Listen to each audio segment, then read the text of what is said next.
નમસ્કાર વિદ્યાર્થી મિત્રો, આજે આપણે ધોરણ 11 માં જે ગણ ચેપ્ટર ચાલુ છે એમાં સ્વાધ્યાય 1.3 ની ચર્ચા કરવાની છે। ગયા વિડિયોમાં તમને ઉપગણ, ઉચિત ઉપગણ, ઘાત ગણ આ દરેક થિયરી વિશે હું સમજાવી ચૂક્યો છું। એના આધારે આપણે આ સ્વાધ્યાય આપણે સોલ્વ કરવાનો છે।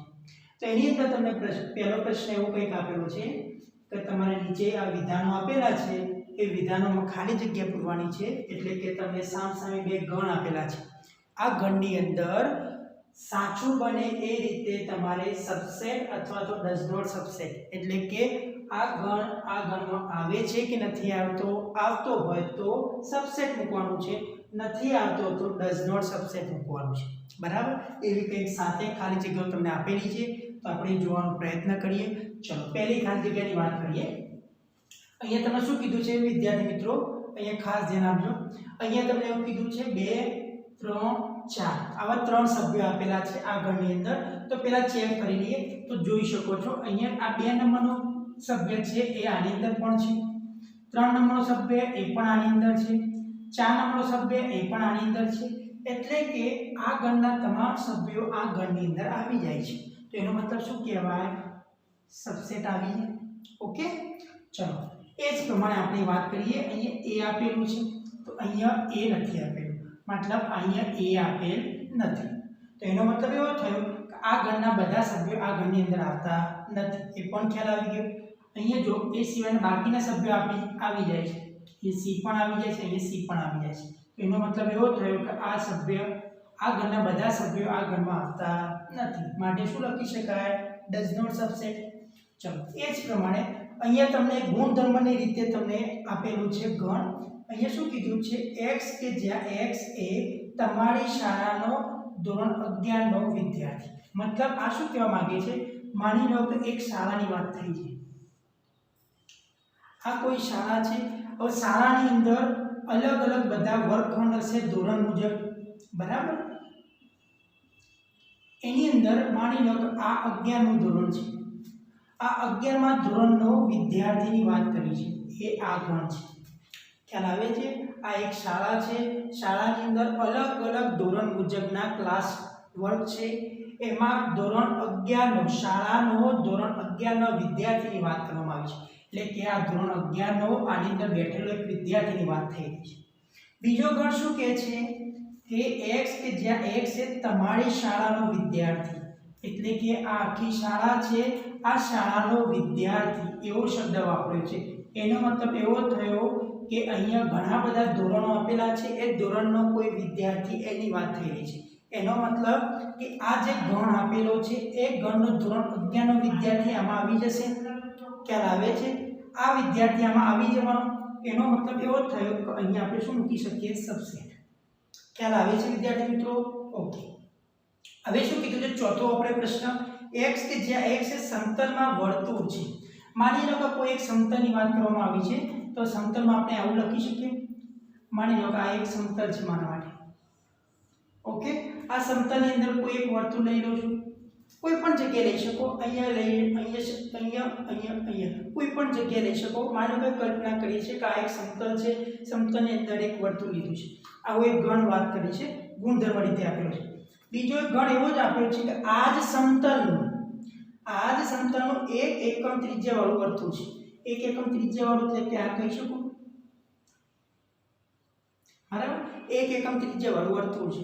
તો હવે એવું કહે છે કે આ એ આનો ઉપગણ થશે તો નહીં થાય વિદ્યાર્થી મિત્રો, કેમ કે જોઈ શકો છો અહીંયા ફક્ત શું કીધું છે એને, અહીંયા જે વર્તુળ આપ્યું છે એ ફક્ત એક એકમ ત્રિજ્યાવાળું જ વર્તુળ છે, એટલે એમાં આનો સમાવેશ થઈ શકે નહીં, ખ્યાલ આવે છે? ચલો એટલા માટે આપણે શું લખી શકીએ, અહીંયા ડઝ નોટ સબસેટ। એના પછી વાત કરીએ, અહીંયા એ જ મુજબ આપેલું છે સમતલની, તો અહીંયા પણ આપણે એવું લખી શકીએ। ચલો અહીંયા શું કીધું છે, આવો એક સમતલ લઈ લો, સમતલની અંદર એવું કીધું છે ત્રિકોણ છે, માની લો કે આ એક ત્રિકોણ લીધો, બરાબર। બીજો ગણ શું કહે છે કે સમતલમાં લંબચોરસ છે, માની લો કે અહીંયા હું લઉં છું એક લંબચોરસ લઉં છું, તો આ એ આનો ઉપગણ થઈ શકે, આના ઘટકો આમાં આવી શકે, તો ઓબ્વિયસલી ના આવી શકે, કેમ કે આ વસ્તુ આખી અલગ છે, આ વસ્તુ આખી અલગ છે, માટે શું લખી શકો તમે, ડઝ નોટ સબસેટ। હવે શું કીધું છે છઠ્ઠામાં ખાસ ધ્યાન આપજો વિદ્યાર્થી મિત્રો, સમતલમાં સમબાજુ ત્રિકોણ આપેલો છે, એટલે કે હું આવું એક સમતલ લઈ શકું, આની અંદર હું આવું એક સમતલ લીધું છે, સમતલનો આ સમબાજુ ત્રિકોણ આપેલો છે, બરાબર। હવે જે આખું સમતલની અંદર સમબાજુ ત્રિકોણ અને આ જે સમતલનો ત્રિકોણ આપેલો છે, મતલબ કે આ જે સમતલ આપેલું છે તમારું એ આખું સમતલ કેવું છે, આખું ત્રિકોણનું સમતલ બનાવેલું છે, એટલે આ આખું સમતલનું ત્રિકોણ એની અંદર પણ સમબાજુ ત્રિકોણ આપેલો છે, તો એનો મતલબ એવો થયો કે આ ગણ ખરો એ આ ગણની અંદર સમાવેશ થઈ જાય છે, માટે શું કહી શકો તમે સબસેટ લખી શકો, ખબર પડે છે? ઓકે। સાતમાની અંદર શું આવશે, x કે જ્યાં x કેવો લેવાનો છે ભાઈ, યુગ્મ પ્રાકૃતિક સંખ્યા। હવે જુઓ યુગ્મ પ્રાકૃતિક સંખ્યા એટલે શું કહેવાય, યુગ્મ એટલે કે બેકી કહેવાય, તો બેકી અને પ્રાકૃતિક સંખ્યા એટલે 2 4 6 8 dash dash dash dash dash, તો આ આપણા માટે શું થઈ ગઈ, યાદીની રીત થઈ ગઈ। એ જ પ્રમાણે શું કીધું છે, પૂર્ણાંક સંખ્યા, પૂર્ણાંક સંખ્યા એટલે શું લઈ શકો તમે, જો યાદી સ્વરૂપે લખો તો અહીંયા 0 આવે, અહીંયા બધી ધન સંખ્યા આવશે, અહીંયા બધી ઋણ સંખ્યા આવવાની, ઓકે। હવે ધ્યાન આપજો, આ જે આપેલો છે 2 4 6 8 આ બધા જ ઘટકો આની અંદર સમાવેશ થશે આ ગણની અંદર, હા થઈ જશે, કેમ કે આ ગણની અંદર બધી જ પ્રાકૃતિક ધન સંખ્યાઓ આવવાની છે, અને અહીંયા કેવી લેવાની છે, યુગ્મ અથવા તો બેકી પ્રાકૃતિક સંખ્યા લેવાની છે કે જે આ ગણની અંદર સમાવેશ થઈ જાય છે, માટે તમે શું લખી શકો, અહીંયા સબસેટ લખી શકો કે ના લખી શકો, ખ્યાલ આવે છે વિદ્યાર્થી મિત્રો? તો આ હતો આપણો પ્રથમ પ્રશ્ન, ઓકે। જો વિદ્યાર્થી મિત્રો એક્ઝામ્પલ નંબર 2, નીચેના વિધાનો સત્ય છે કે અસત્ય તેની ચકાસણી કરવાની છે। પ્રશ્ન નંબર 2 માં શું કીધું છે, 1 થી લઈને 6 પ્રશ્નો તમને આપેલા છે, કયા વિધાનો સત્ય છે કયા વિધાનો અસત્ય છે એ આપણે કહેવાનું છે। એમાં પહેલો પ્રશ્ન શું કીધું છે તમને કે ગણની અંદર બે ઘટક આપેલા છે a અને b, અને અહીંયા ડઝ નોટ સબસેટ આપેલું છે, તો પહેલા આપણે ચેક કરી લઈએ ખરેખર ગણ a અને b મતલબ સોરી જે ગણ આપેલો છે એના સભ્યો a અને b આની અંદર નથી આવતા, ચેક કરીએ તો જો અહીંયા a ઘટક આપ્યો છે તો અહીંયા a ઘટક પણ આવે છે, અહીંયા b ઘટક પણ આપ્યો છે તો b ઘટક પણ આવે છે, તો સાચો જવાબ શું કહેવાય, સબસેટ આવવો જોઈએ, પરંતુ અહીંયા ડઝ નોટ સબસેટ આપેલું છે, મતલબ આ વિધાન કેવું થઈ જાય, અસત્ય થઈ જશે, કેવું થઈ જશે, અસત્ય। ચલો એના પછી વાત કરીએ તો અહીંયા ગણની અંદર a અને e આપેલા છે, સબસેટ અહીંયા એવું કીધું છે ગુણધર્મની રીતે આપેલું છે તમને, x કે a અંગ્રેજી મૂળાક્ષરો પૈકીનો એક સ્વર છે। હવે ખરેખર જો આને યાદી સ્વરૂપે લખીએ તો આપણને ખબર છે અંગ્રેજી મૂળાક્ષરો ટોટલ 26 છે, એમાંથી સ્વરની વાત કરીએ તો ટોટલ કેટલા છે, 5 છે, કયા કયા છે, તો a e i o અને u, આ ટોટલ કેટલા આવે છે, 5 સ્વર આવે છે। તો હવે જો આ બંનેની વાત કરવામાં આવે તો શું કીધું, આ ઘટક તો અહીંયા પણ a ઘટક આવી જાય છે, e ઘટક તો અહીંયા e ઘટક પણ આવી જાય છે, મતલબ કે આ ગણના બે સભ્યો આ ગણમાં આવી જાય છે, એટલા માટે અહીં સબસેટ લખ્યું છે, તો વાત સાચી છે, તો આ વિધાન કેવું કહેવાય, સત્ય છે। ખ્યાલ આવી ગયો? ચલો એના પછી વાત કરીએ તો અહીંયા જો આ ઘટક આપેલો છે, આ ઘટક પણ આવી ગયો, 2 નંબરનો ઘટક તો અહીંયા 2 નંબરનો ઘટક અહીંયા આવતો નથી, અહીંયા શું આપેલું છે, સબસેટ આપેલું છે, એનો મતલબ શું થઈ ગયું કહેવાય, આ વિધાન કેવું છે, અસત્ય। ચલો અહીંયા a આપેલું છે તો આ ગણની અંદર a આવી જાય છે, અને અહીંયા શું કીધું છે, સબસેટ, માટે આ વિધાન કેવું કહી શકાય, સત્ય કહી શકાય। ચલો એના પછી વાત કરીએ ગણ a અહીંયા આપેલો છે, belongs to a b c આપેલું છે। હવે ખાસ વસ્તુ અહીંયા સમજવાની છે વિદ્યાર્થી મિત્રો, belongs to a મતલબ મેં તમને અગાઉ થિયરીમાં સમજાવી ચૂક્યો છું, belongs to નો મતલબ થાય સભ્ય હોવું, શું કહેવાય, સભ્ય હોવું। અહીંયા શું કીધું છે, આ તમને ગણ આપેલો છે, એ ગણનો મતલબ શું થાય, માની લો અહીંયા તમને જે a b c આપેલું છે, બરાબર।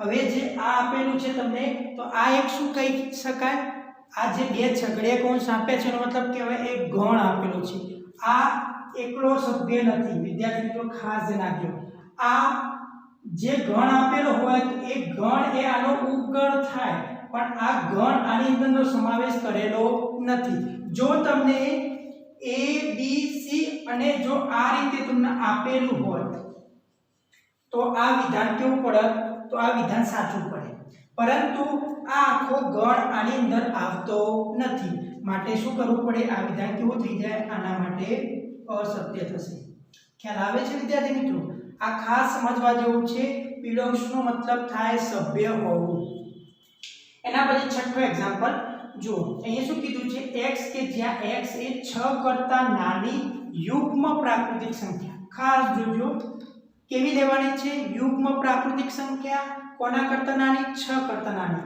તો કઈ થશે જોઈને આપણે યાદી સ્વરૂપે લખીએ તો કઈ થાય 2 અને 4 થશે ઓકે ચલો એ જ પ્રમાણે જો વાત કરીએ અહીંયા સબસેટ આપેલું છે બીજા ગણની અંદર શું કીધું છે 36 ના અવયવ હોય તેવી પ્રાકૃતિક સંખ્યા તો 36 ના અવયવ એટલે સબસેટ 36 ના અવયવમાં 1 આવે 2 આવે 3 આવે 4 આવે 6 આવે પછી 12 પણ આવે પછી શું આવશે 1 આવશે 2 આવશે 3 આવશે 4 આવશે 6 આવશે 12 પણ આવે અને 36 પણ આવશે ઓકે ખ્યાલ આવે છે ચલો 18 ગુણ્યા 36 થાય ઓકે તો અહીંયા શું થશે 18 ગુણ્યા 36 એટલે 18 પણ આવી જાય આટલા ઘટકો આવે 36 ના અવયવ તરીકે હવે જો એની અંદર 2 પણ આવી જાય 4 પણ આવી જાય તો સબસેટ છે મતલબ શું કહી શકો આ વિધાન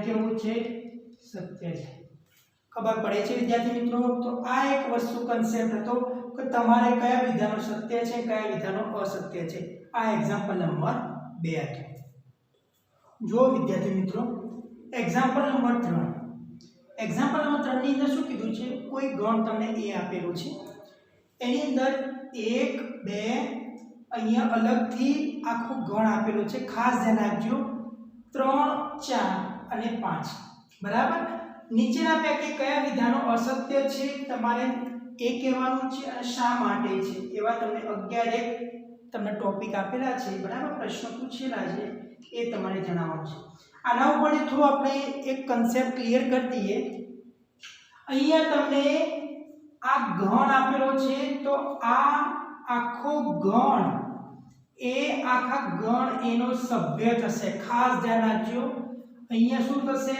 સભ્ય થશે એટલે કે હું એવું કહી શકું કે ગણ 3 અને 4 belongs to a કહી શકાય બરાબર એટલે કે આ આનો સભ્ય છે બરાબર હવે હું અહીંયા એવું ના કહી શકું કે 3 belongs to a આપેલું છે આ વસ્તુ ખોટી છે કે એકલો 3 અહીંયા નથી એકલો 4 પણ અહીંયા સભ્ય નથી આખું ગણ એ આનો સભ્ય છે આ વસ્તુ ખાસ ક્લિયર કરી દઉં છું ઓકે ચલો હવે શરૂઆત કરી છે કયા વિધાનો અસત્ય છે એ આપણે ચેક કરી લઈએ એનું શું કીધું છે અહીંયા ગણની અંદર તમને આપેલું છે આ આખો શું કહી શકાય તો આ આખો આપણા માટે અહીંયા તમને ડાયરેક્ટ આપેલું છે તો આ સભ્ય કહેવાય અને સભ્ય તરીકે આપણે જ્યારે ઉપગણની વાત કરતા હોઈએ ત્યારે હંમેશા આપણે કયા સ્વરૂપે લખીએ છીએ એને ગણ સ્વરૂપે લખીએ છીએ મતલબ કે આ વિધાન કેવું કહી શકાય આપણા માટે અસત્ય કહી શકાય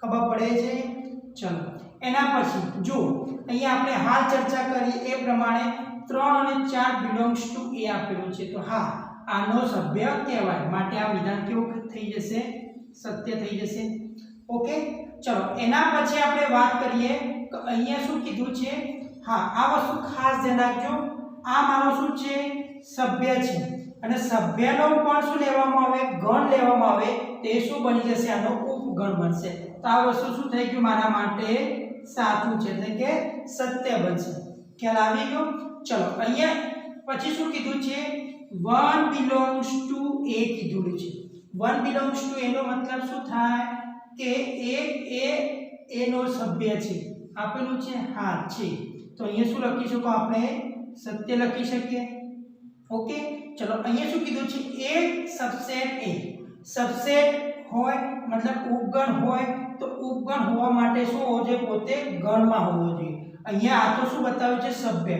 સભ્ય ક્યારે ઉપર હોઈ શકે નહીં. ઓકે, તો આમ આપણા માટે શું થઈ જશે? અસત્ય થશે. શું થશે ભાઈ? અસત્ય થશે.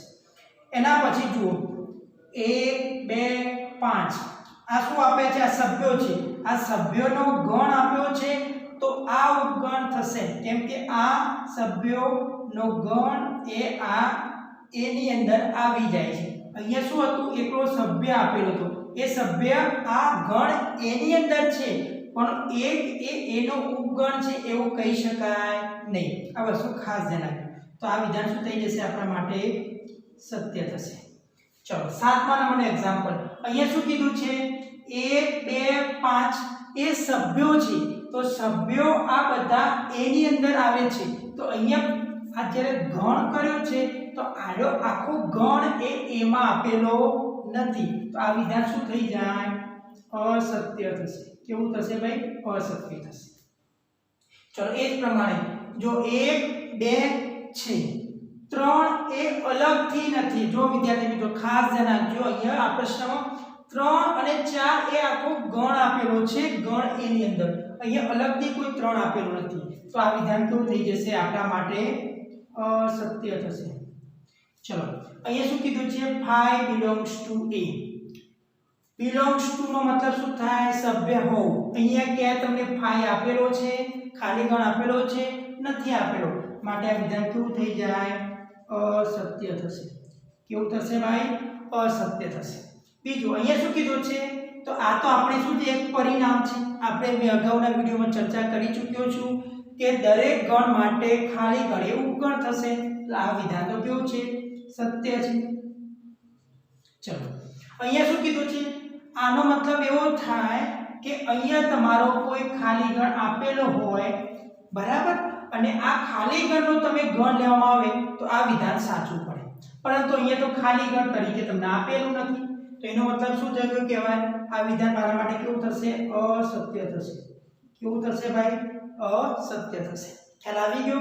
તો આ કન્સેપ્ટ આ ખૂબ જ અગત્યનું કહી શકાય, કેમ કે વિદ્યાર્થી મિત્રોને આવા પ્રકારના પ્રશ્નોમાં ભૂલ પડે તેવી શક્યતા છે. માટે આ એકાદ વખત ધ્યાનથી જોઈ લેજો. ન ખબર પડે તો મને નીચે કોમેન્ટ બોક્સમાં કોમેન્ટ કરી શકો છો કે સર મને આ પ્રશ્નમાં તકલીફ પડી છે, તો હું તમને એનો સોલ્યુશન આપવાનો પ્રયત્ન કરીશ. ઓકે, ચલો પ્રશ્ન નંબર 4. તમને શું કીધું છે કે તમને જે અહીંયા બધા ગણ આપેલા છે એ ગણના ઉપગણ લખવાના છે. તો એક વસ્તુ મગજમાં યાદ રાખી લો, એક ફોર્મ્યુલા છે કે જે જેની અંદર આપણને એક્ઝામમાં આ ઉપગણોની સંખ્યા કઈ રીતે ગણવી એના માટે કામ આવશે. જ્યારે કોઈ વસ્તુ પૂછાય કે ઉપગણો આપેલા કોઈ ગણ માટે ઉપગણોની સંખ્યા શોધવી હોય તો એના માટેનું સૂત્ર છે 2 ની n ઘાત. કેટલી થાય ભાઈ? 2 ની n ઘાત. અને n બરાબર શું છે? તો ગણના સભ્યો અથવા તો ગણના સભ્યોની સંખ્યા. ઓકે, હવે જો અહીંયા ગણની અંદર કેટલા સભ્યો છે? એક સભ્ય છે, તો અહીંયા 2 ની n ઘાત. 2 ની n ઘાત એની અહીં 1 છે તો 2 ની 1 ઘાત બરાબર 2. તો અહીંયા 2 સભ્યો આવશે. અહીંયા કેટલા સભ્યો છે? 2. તો 2 ની 2 ઘાત એટલે ટોટલ કેટલા આવશે? 4 સભ્યો આવશે. અહીંયા 2 ના કેટલા ઘટકો છે? 3 ઘટકો છે. તો 2 ના 3 ઘટકો એટલે 2 ની 3 ઘાત એટલે કે 8 ઘાત થાય. આ શું કહેવાય? ખાલી ગણ કહેવાય. ખાલી ગણ એટલે કે એવો ગણ કે જેની અંદર એક પણ ઘટક હોતો નથી. તો આના બરાબર આપણે શું લખી શકીએ? 2 ની 0 ઘાત. કોઈ પણ ની 0 ઘાત એટલે હંમેશા 1 લખી શકીએ. હવે આપણે ઉપગણો લખીએ. અહીંયા આપણે એવું કીધું છે ઉપગણો લખો, તો હવે આપણે લખી શકીએ ઉપગણો. ચલો ઉપગણો લખીએ તો ઉપગણની અંદર આપણે શું શું લખીશું? તો પહેલો પ્રશ્ન, તો આપણે આની અંદર આપણને ખબર છે કે તમને અગાઉ પણ કીધેલું હતું કે કોઈ પણ ગણના ઉપગણ માટે ખાલી ગણ એ ઉપગણનો આ જે આપણો કન્સેપ્ટ છે ખાલી ગણ એ આપણા દરેક ગણ માટે ઉપગણ બનશે. તો પહેલા એ તો લખી દેવાનો અને બીજો કયો થશે? ગણ પોતે. ચલો થઈ ગયા 2. ઓકે, ચલો હવે આની વાત કરીએ. તો આની અંદર લખો ઉપગણો. આની અંદર કયા કયા થશે? તો પહેલો તો શું થશે? ખાલી ગણ. ચલો ગણ પોતે a b. ચલો પછી આ એક ઘટક આવે પહેલો, આ એક ઘટક, આ b ઘટક. चलो अलग अलग घटक આવી જાય તો જો 1 2 3 અને 4 ચાર ઘટક થઈ ગયા ચલો અહીંયા કેટલા કીધા છે 8 તો પહેલું શું કરશું આપણે ઉપગણો લખી દઈએ તો પહેલું આપણે લખીએ 5 પછી ગણ પોતે લખો ચલો પછી બધા સિંગલ પેરમાં પહેલા લખો 1 પછી લખો 2 પછી લખો 3 હવે બબ્બેની પેરમાં શું આવશે તો પહેલા 1 2 આવે ચલો પછી શું આવશે 2 3 આવે અને પછી આવશે 1 અને 3 આવશે કેટલા થઈ ગયા ચેક કરી લઈએ 1 2 3 4 5 6 7 અને 8 થઈ ગયા કેટલા થઈ ગયા 8 ફરીથી જોઈ લેજો વખત પહેલા 5 આવે પછી આખો ઘર પોતે આવે પછી સિંગલ બધા અલગ અલગ ઘટકો 1 2 3 ઓકે પછી 2 ની પેર એટલે કે 1 2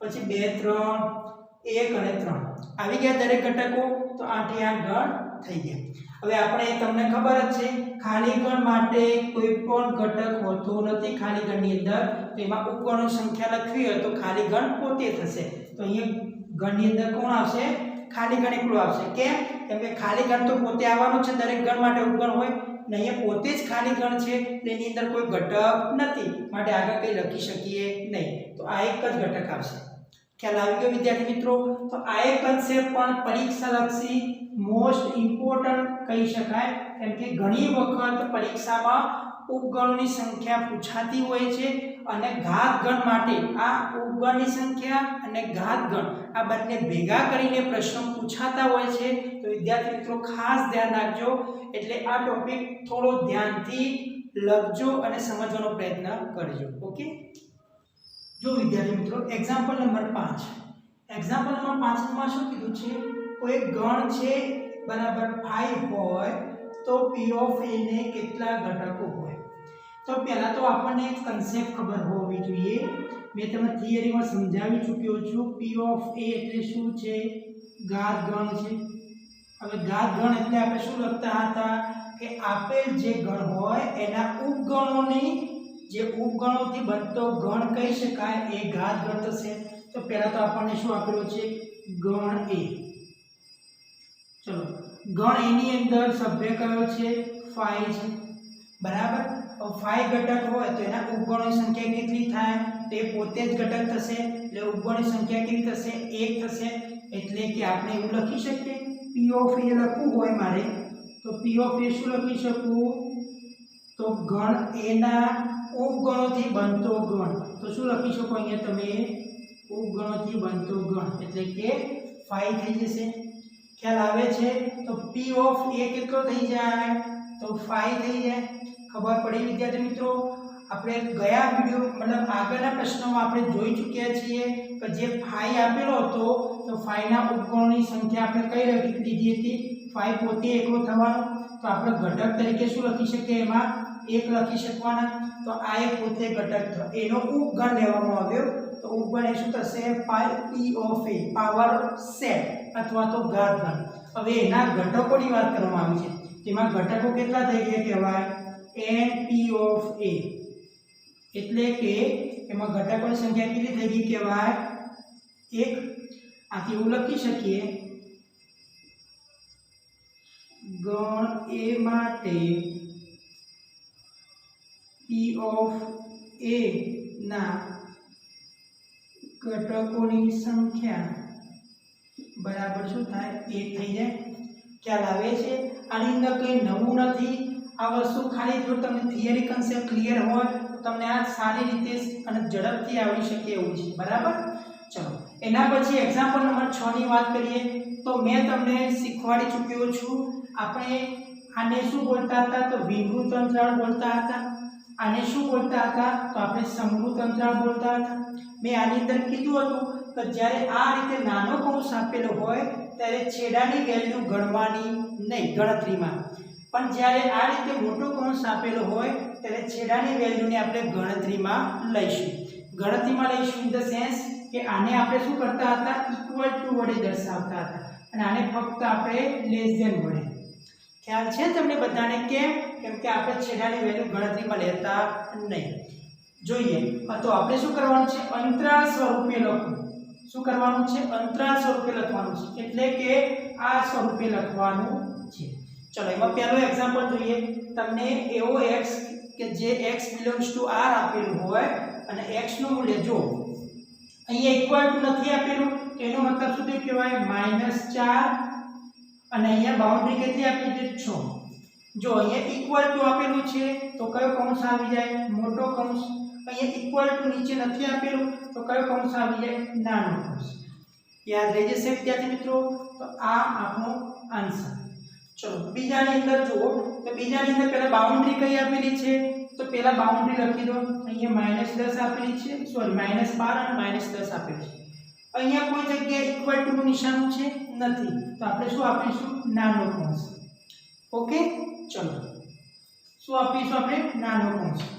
અહીંયા ખાસ કૌંસમાં ધ્યાન આપજો લખવામાં અહીંયા શું આપેલું છે 0 અને 7 તો બાઉન્ડ્રી લખી દો અહીંયા આપણે લખીશું 0 અને 7 અહીંયા શું કીધું છે ઇક્વલ ટુ નું નિશાની છે માટે શું આવે મોટો કૌંસ આવશે અહીંયા ઇક્વલ ટુ નું નિશાની નથી માટે શું આવશે નાનો કૌંસ આવશે બરાબર તો આ એક વસ્તુ ખાસ ધ્યાન આપજો ચલો એના પછી પહેલા બાઉન્ડ્રી લખી દો 3 અને 4 ઓકે ચલો બંનેમાં ઇક્વલ ટુ નું નિશાન છે માટે કયો કૌંસ આવશે સમવૃત્ત અંતરાલ આવશે કયો કહેવાય અને સમવૃત્ત અંતરાલ કહેવાય અને વિવૃત્ત અંતરાલ કહેવાય યાદ રહી જશે વિદ્યાર્થી મિત્રો આ રીતે તમને કોઈ પણ એક્ઝામ્પલ આપેલો હોય તો તમે આ રીતે કામ કરવાનું રહેશે ઓકે તો અહીંયા સુધી આપણે આ એક્ઝામ્પલ નંબર 6 સુધી આપણે અહીંયા રાખીએ છીએ હવે પછીના વિડિયોની અંદર આપણે બાકી રહેલા એક્ઝામ્પલ અને આગળની થિયરી જોવાનો પ્રયત્ન કરીશું ઓકે વિદ્યાર્થી મિત્રો થેન્ક યુ